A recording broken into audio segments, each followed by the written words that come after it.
तो चलिए अब आपको सीधे गोरखपुर लेकर चलेंगे, जहां सीएम योगी का संबोधन हो रहा है। विभिन्न सामाजिक संगठनों के सभी पदाधिकारीगण और गोरखपुर के विभिन्न विधानसभा क्षेत्रों से उपस्थित बहनों और भाइयों, आज गोरखपुर को एक साथ 1500 करोड़ रुपए की परियोजनाओं की सौगात मिल रही है, जिनमें से 1000 करोड़ रुपए की परियोजनाओं का शिलान्यास हो रहा है और लगभग 500 करोड़ रुपए की परियोजनाओं का लोकार्पण हो रहा है। मैं इसके लिए आप सभी को, सभी माननीय विधायकों को, सभी माननीय जनप्रतिनिधियों को और गोरखपुर के जनता जनार्दन को भी हृदय से बधाई देता हूं, अपना अभिनंदन उन सब के प्रति व्यक्त करता हूं। बहनों और भाइयों, विकास का कोई विकल्प नहीं हो सकता।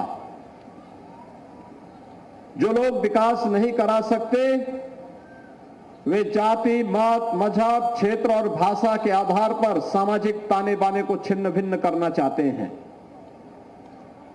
जिन लोगों ने विकास नहीं कराया है वे लोग समाज के सौहार्द को बिगाड़ने वाले लोग हैं। जब उन्हें मौका मिला तो विकास के कार्यों को स्वयं करते हुए नहीं बल्कि स्वयं के विकास के लिए कार्य किया। अपने पूरे प्रदेश का समग्र विकास हो, जनता जनार्दन को और प्रदेशवासियों को इसका लाभ मिले, इसके लिए उन्होंने कोई प्रयास नहीं किया। याद करिए 2017 के पहले का उत्तर प्रदेश और 2014 के पहले का भारत। 2014 के पहले का भारत भ्रष्टाचार की आकंठ में डूबा हुआ था, अविश्वास का वातावरण था, नौजवान की कर्तव्य विमूढ़ किसी स्थिति में था, देश के अंदर आतंकवाद, नक्सलवाद देश की सुरक्षा को चुनौती दे रहा था। लेकिन पिछले 10 वर्षों में प्रधानमंत्री मोदी जी के नेतृत्व में एक नया भारत हम देख रहे हैं। यह भारत जिसने विकास की नित नई प्रतिमान स्थापित किए हैं, वह भारत जिसने आतंकवाद और नक्सलवाद को पूरी तरह समाप्त करने के संकल्प के साथ जो कार्य अपना प्रारंभ किया था, आज वो सफलता की एक नई ऊंचाई तक पहुंच करके दुनिया के लिए मॉडल बना हुआ है। नया भारत विरासत और विकास का अद्भुत समन्वय स्थापित करते हुए 140 करोड़ लोगों के जीवन में परिवर्तन करने के लिए प्रतिबद्ध दिखाई दे रहा है। तो प्रधानमंत्री मोदी जी के मार्गदर्शन और नेतृत्व में नए भारत का उत्तर प्रदेश आज नए उत्तर प्रदेश के रूप में दुनिया के सामने है। नए उत्तर प्रदेश में अन्नदाता किसानों का सम्मान है, नारी की गरिमा की सुरक्षा की गारंटी है, नौजवानों के रोजगार की गारंटी है, तो व्यापारी और बेटी की सुरक्षा की गारंटी भी इस नए भारत में है, नए उत्तर प्रदेश में है। और नए उत्तर प्रदेश विकास के जिन कार्यक्रमों को लेकर के बढ़ा है, पिछले 8 वर्ष की शानदार यात्रा को आपने पग पग पर देखा है, उसको समझा है, बदलते हुए परिवेश को देखा है, नौजवानों को मिलने वाली नौकरी और रोजगार के माध्यम से देखा है, बेटी और बहन को मिलने वाली सुरक्षा के माध्यम से देखा है, अन्नदाता किसानों के जीवन में हुए परिवर्तन के माध्यम से देखा है, और विकास के माध्यम से आपके द्वारा आपका विकास हो रहे विकास को भी आपने देखा है। बहनों और भाइयों, 2017 के पहले गोरखपुर में बामुश्किल बिजली मिलती थी। नगरीय क्षेत्र में 5 घंटे और ग्रामीण क्षेत्र में सप्ताह में रोटेशन होता था। एक सप्ताह बिजली आती थी रात्रि के लिए और एक सप्ताह नहीं आती थी। यह 2017 के पहले की स्थिति थी। गोरखपुर से आप वाराणसी मार्ग पर जाएंगे तो यहां से बड़लगंज पहुंचने में 3 घंटे लगते थे, 3 घंटे। और मुझे लगता है राजेश जी, अब कितना समय लगता है बड़लगंज से आने में? अब मात्र 45 मिनट से बड़लगंज से आप गोरखपुर आ सकते हैं। ये परिवर्तन हुआ है। भटड़ से गोरखपुर आने में 1 घंटे से अधिक समय लगता था 2017 के पहले, और आज यहां से भटड़ तक 4 लेन की सड़क हो गई है। और आयुष विश्वविद्यालय भी भटड़ में ही स्थापित हो रहा है, भटड़ के पास ही स्थापित हो रहा है। और अब भटड़ से चलेंगे तो मात्र 10 मिनट में आप बीआरडी मेडिकल कॉलेज तक पहुंच जाएंगे। 10 मिनट में। अगर महेंद्र पाल सिंह की गाड़ी से आएंगे तो और भी 2 मिनट पहले। लेकिन अगर उन्हीं के भट्टे का टॉली ट्रैक्टर सड़क पे खड़ा होगा तो फिर 15 से 20 मिनट लग जाएगा। बहनों और भाइयों, ये रफ्तार है। आज बिजली कटती नहीं, आज यहां पे निरंतर बिजली मिल रही है। तब बिजली आती नहीं थी, तब बिजली मिलती नहीं थी। आज बिजली कटती नहीं है। तब स्वास्थ्य सुविधा का अभाव था, इंसेफ्लाइटिस थी, डेंगू था, मलेरिया थी, माफिया थे, मच्छर थे, और गोरखपुर के नौजवानों के सामने पहचान का संकट था। पूर्वी उत्तर प्रदेश में मुसहर भूखमरी का शिकार था, और बुंदेलखंड में किसान आत्महत्या करने के लिए मजबूर था, नौजवान पलायन के लिए मजबूर था। तो बेटी और बहन घर के बाहर निकलने में असुरक्षित महसूस करती थी। व्यापारी व्यापार करने में असुरक्षा महसूस करता था। लेकिन आज माफिया मुक्त, गुंडा मुक्त, दंगा मुक्त एक नया प्रदेश जो 1 डिस्ट्रिक्ट 1 प्रोडक्ट पे भी काम करता है और 1 डिस्ट्रिक्ट 1 मेडिकल कॉलेज पे भी काम करता है। हम यहां पर हैं। 2017 के पहले यहां की लैंड को लेकर के किसानों में और जीडीए के बीच में संघर्ष होता था। हमने बैठ करके उसकी समस्या का समाधान करवाया। संवाद से समस्या का समाधान, यहां की समस्या का समाधान हुआ। आज यहां गरीबों के लिए मकान बन रहे हैं, फर्टिलाइजर कारखाना फिर से चलना प्रारंभ हो गया है, सैनिक स्कूल यहां पे प्रारंभ हो गया है, पिपराइच की चीनी मिल फिर से प्रारंभ हो गई है, पिपराइच क्षेत्र में ही आयुष विश्वविद्यालय बन गया है। और सड़कों के लिए तो कहना ही क्या है, एक नया जाल बिछ चुका है। हाईवे जहां देखो, गोरखपुर से लखनऊ 4 लेन की कनेक्टिविटी।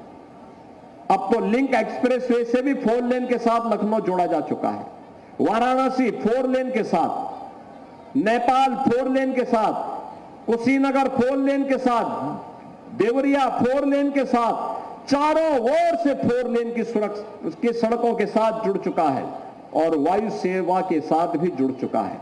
आप देखते होंगे, वैसे रवि किशन बहुत समय देते हैं यहां पे, और समय देने के बाद जब उनको लगता है कि कोई जरूरी काम है तो तत्काल मुंबई से फिर यहां पे समय देने के लिए पहुंच जाते हैं,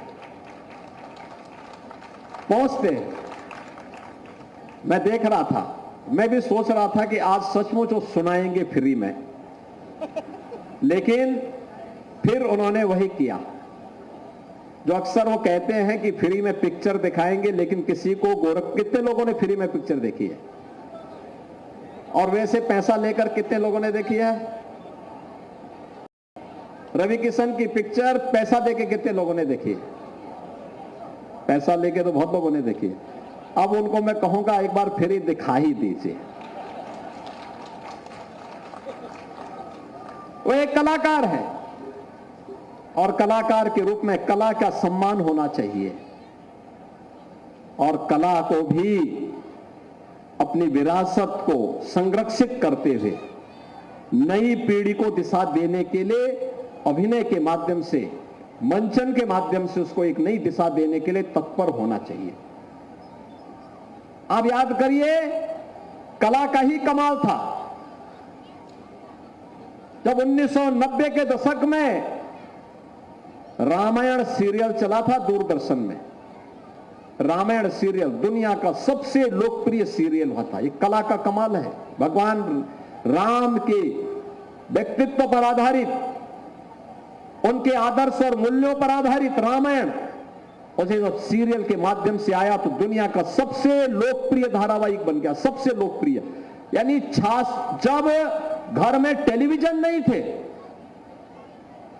इतना विजुअल मीडिया का इतना प्रचार नहीं था, केवल दूरदर्शन था भारत में, देश में और दुनिया में 66 करोड़ लोगों ने उस समय रामायण सीरियल देखा था। 66 करोड़ लोगों ने। बहनों और भाइयों, यह मिसाल मिलना बहुत कठिन है। भगवान राम के प्रति सनातन आस्था और कला का बेहतरीन अभिनय का परिचय रामायण के प्रति घर घर तक उसके प्रचार करने में बड़ी भूमिका का निर्वहन किया। और सचमुच यह एक अवसर होता है एक कलाकार को कला के लिए मंच देने का, और गोरखपुर के नौजवानों के लिए कला के उस मंच को देने के लिए रवि किशन यहां पे सांसद के रूप में अपनी सेवाएं दे रहे हैं। बहनों और भाइयों, आज के जो कार्य यहां पर दिए गए हैं, ये सड़क के भी हैं, सीवर के भी हैं, पेयजल के भी हैं, स्वास्थ्य के भी हैं, स्पोर्ट्स के भी हैं, विरासत से जुड़े हुए कार्यक्रम भी हैं, अन्य ऐसे महत्वपूर्ण कार्यक्रम हैं जो पूरे गोरखपुर के सभी 9 की 9 विधानसभाओं के विकास से जुड़े हुए हैं। 9 की 9 विधानसभाओं से कैंपियरगंज, पिपराइच, गोरखपुर नगर, गोरखपुर ग्रामीण, चोरी चौरा, सैजनवा, खजनी, बांसगांव, चिल्लूपार, ये सभी विधानसभाओं को लेकर के एक साथ समग्र विकास की सोच के साथ ये विकास के कार्य आगे बढ़ रहे हैं। कोई सोचता था 17 के पहले कि फर्टिलाइजर में एक कारखाना चल पाएगा, कोई सोचता था गोरखपुर में एम्स आएगा, कोई सोचता था गोरखपुर में 14-14 फ्लाइट चलेगी, कोई सोचता था बीआरडी मेडिकल कॉलेज में सुपर स्पेशलिटी का ब्लॉक बनेगा, कोई सोचता था गोरखपुर में आयुष विश्वविद्यालय बनेगा, कोई सोचता था कि पिपराइच की चीनी मिल फिर से चल पाएगी, कोई सोचता था कि बढ़लगंज में होपैथ कॉलेज चल पाएगा, कोई सोचता था कि गीडा में उद्योग आएंगे, कोई सोचता था कि गोरखपुर में पूर्वांचल एक्सप्रेसवे का लिंक एक्सप्रेसवे भी बन पाएगा। लेकिन आज ये सभी हकीकत है। आज ये हकीकत है। कोई सोचता था रामगढ़ ताल डल झील को फेल करेगा, लेकिन आज ये हकीकत बन चुकी है। बहनों और भाइयों, इसलिए संभव हो पाया है क्योंकि गोरखपुर के किसी भी व्यक्ति ने, गांव हो या शहर, किसी भी व्यक्ति ने विकास के मुद्दे पर भले ही मुआवजा मिलने में आगे पीछे हुआ हो, लेकिन उसने अड़चन नहीं आने दी। उसने कहा चलो मेरा तो बाद में समाधान हो जाएगा, पहले विकास का कार्य होना चाहिए। जब ये सोच बनती है तब विकास आगे बढ़ता है, द्रुत गति से आगे बढ़ता है। आज जो भी आता है गोरखपुर में कहता वाह विकास हुआ है। जो कोई भी आज वाराणसी जाता है कहता विकास हुआ है। जो कोई प्रयागराज जाता है कहता विकास हुआ है। जो कोई भी लखनऊ आता है वो कहता है विकास हुआ है। जो कोई भी मेरठ जाता है, नोएडा, ग्रेटर नोएडा, गाजियाबाद, किसी भी जिले में जाता, बरेली, आगरा, कानपुर, झांसी, जहां कहीं भी कोई जाएगा वहां जाकर के देखने के लिए मजबूर होता है और कहता है वाह कितना साफ और सुथरा है, विकास हुआ है। उत्तर प्रदेश नई पहचान बना रहा है। बेटियां अब बिना किसी भय के निकल जा रही है, घर से निकल रही है, स्कूल जा रही है, बाजार जा पा रही है। व्यापारी को कोई भय नहीं है, उद्यम लग रहे हैं, नौजवान स्थानीय स्तर पर रोजगार प्राप्त कर रहा है। यह हर व्यक्ति की मुंह से जब निकलता है तब हमें लगता है हाँ ये परिवर्तन हुआ है, ये परिवर्तन हुआ है। और इस परिवर्तन को आगे बढ़ाने के लिए पिछली सरकारें अपने आप तक सीमित थी। उनके लिए समाज को बांट करके केवल परिवार का विकास कर रहे थे। सामाजिक खाई को जितना चौड़ा कर सके, समाज को जाति के नाम पे बांटते थे, क्षेत्र के नाम पे बांटते थे, मत और मजहब के नाम पे बांटते थे, दंगा करवाते थे और फिर दंगा करवाने के बाद फिर दोनों समुदायों को अलग अलग अपने घरों में बुला करके उनको एक प्रकार से उनको ये बताने का प्रयास करते थे कि वह उनके हितैषी हैं, लेकिन आग की कीमत क्या चुकानी पड़ती थी दोनों समुदायों को, वे भुक्तभोगी ही इस बात को जानते थे। बहनों और भाइयों, पिछले 8 वर्ष से दंगा नहीं हुआ तो विकास हो रहा है, हर एक का विकास हो रहा है, समान सुविधाएं सबको मिल रही है, कोई भेदभाव किसी के साथ नहीं हो रहा है। और विकास की प्रक्रिया के साथ साथ लोक कल्याणकारी योजनाओं का लाभ कैसे मिल रहा है। युवाओं को देखो ना, नौजवानों को हम टैबलेट दे रहे थे, मंच पे भी हमने टैबलेट बांटे। ये नौजवान टैबलेट, बहुत सारे परिवारों में मां बाप की क्षमता नहीं थी कि टैबलेट लेता, लेकिन आज ऑनलाइन प्लेटफॉर्म में जुड़ करके कोचिंग की सुविधा का लाभ ले सकता है, कंपटीशन के लिए, अपने पाठ्यक्रम के लिए ऑनलाइन एजुकेशन के साथ जुड़ सकता है, अभ्युदय कोचिंग के साथ जुड़ सकता है। टैबलेट सरकार दे रही है, 2 करोड़ लोगों को हम टैबलेट दे रहे हैं उत्तर प्रदेश में, 2 करोड़ नौजवानों को। स्थानीय हस्तशिल्पी और कारीगरों के लिए 1 डिस्ट्रिक्ट 1 प्रोडक्ट की योजना, विश्वकर्मा श्रम सम्मान और पीएम विश्वकर्मा की योजना, स्ट्रीट वेंडर के लिए पीएम स्कीम के अंतर्गत उन वेंडर्स के लिए एक नई स्कीम आई है। उस स्कीम के साथ साथ हम लोग जिन लोगों के जहां पे घर है वहां का उस जमीन का कब्जा उन्हें देने का कार्यक्रम, ये सभी पीएम स्वामित्व की योजना के अंतर्गत उन्होंने वहां पे बसाने की योजना है। आज कोई भूखों नहीं मर सकता, क्योंकि प्रदेश में 15 करोड़ लोगों को फ्री में राशन की सुविधा का लाभ आज प्राप्त हो रहा है। और अभी तो कुछ ही दिनों के अंदर जीरो पॉवर्टी के लक्ष्य को प्राप्त करने के लिए डबल इंजन की ये सरकार एक नए कार्यक्रम को लेकर के चल रही है।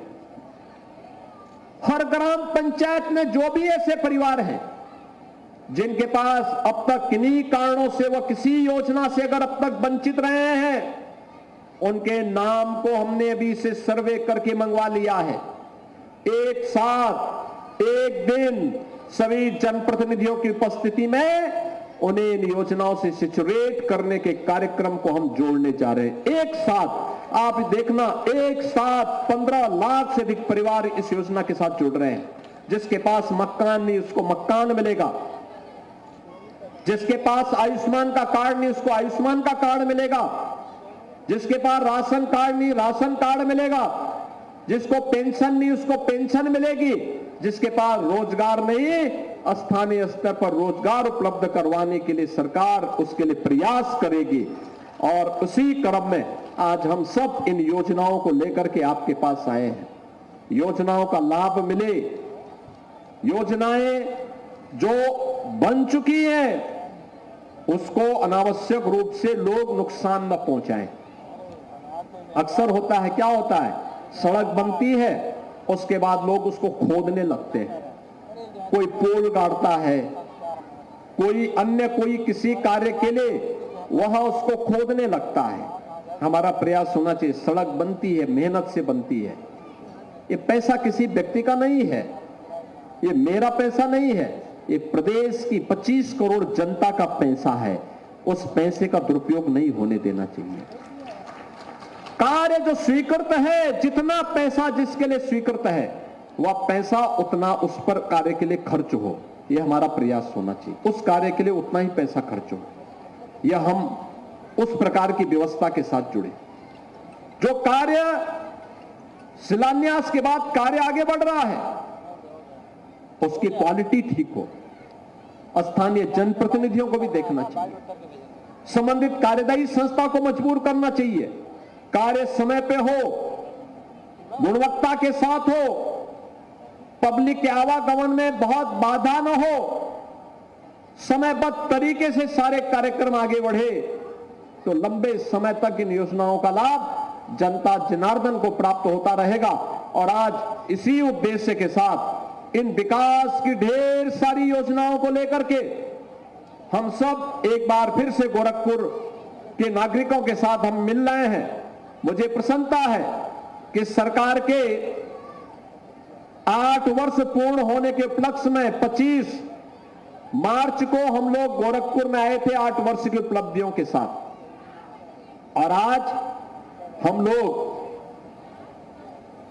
यानी कुल 25 दिन के अंदर ही फिर से आपके पास इन विकास की योजनाओं के साथ फिर से पहुंच गए कि 9वें वर्ष में भी अब इसकी शुरुआत शुरू हो जाए, जो विकास की योजनाओं को द्रुत गति से आगे बढ़ा सके।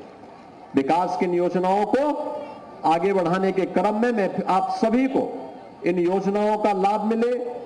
विकास की योजनाएं आपके लिए और गोरखपुर वासियों के लिए, पूर्वांचल वासियों के लिए, पूर्वी उत्तर प्रदेश के प्रत्येक जनपद वासी के लिए लाभकारी हो, इस विश्वास के साथ मैं आप सभी जनता जनार्दन को, सभी माननीय जनप्रतिनिधियों को, गोरखपुर की जनता को इन योजनाओं की बधाई देता हूं, अपनी शुभकामनाएं देता हूं और विश्वास करता हूं कि विकास की योजनाओं के लिए सभी हमारे माननीय जनप्रतिनिधियों को आपका आशीर्वाद इसी प्रकार से प्राप्त होता रहेगा। आप सबके प्रति मेरी मंगलमय शुभकामनाएं हैं। धन्यवाद। जय हिंद। तो मुख्यमंत्री योगी आदित्यनाथ गोरखपुर में मौजूद रहे। इन्होंने अपने संबोधन में कई बातों का जिक्र किया, विपक्ष पर जोरदार निशाना भी साधा और अपनी सरकार की उपलब्धियां गिनवाई।